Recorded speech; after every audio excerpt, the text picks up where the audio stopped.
బహుశా నేను మీకు 3 నెలల క్రితం ఒక ఇన్సిడెంట్ చెప్పుకుంటా. ఒక యువ రచయిత అని చెప్పుకుంటున్న వ్యక్తి ఒక ప్రొడ్యూసర్ దొరికాడు అనగానే నిజమా పోన్లే మనోడు రైటర్గా సెటిల్ అయిపోతున్నాడేమో అనుకుంటే ఆ ప్రొడ్యూసర్ ఎవరయ్యా అంటే వాళ్ళ బ్రదర్ వచ్చి వెతుకుతాడంట అన్నాను కదా. వాళ్ళ బ్రదర్ గురించి నా ఒపీనియన్ కూడా మధ్యలో మీకు చెప్పినట్టున్నా. ఇదేదో ఆ మాట ఈ మాట చెప్పి వీళ్ళేంటో టెస్ట్ చేయడానికి వచ్చినట్టు ఉన్నాడే అని. ఎగ్జాక్ట్గా అదే జరిగింది. జస్ట్ ఇప్పుడే చూశాను అనమాట. మనవాడు ఇంకొకడితో కలిసి ఇలా రౌండ్ తిరుగుతూ వెళ్తున్నాడు అనమాట. ఇలా ఉంటాయండి సినిమా కథలు.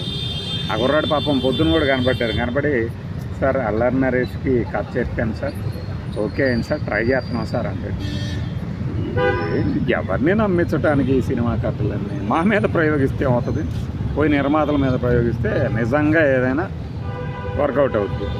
మనలా కనబడ్డోళ్ళ మీద అంటే వీళ్ళు నమ్మరు, మనల్ని నమ్మిద్దామని చూస్తారు. అతనేదో నిజంగానే బిజీగా ఉన్నాడు, ప్రయత్నాల్లో ఉన్నాడులే అనిపించుకోవడానికి అన్నాడు.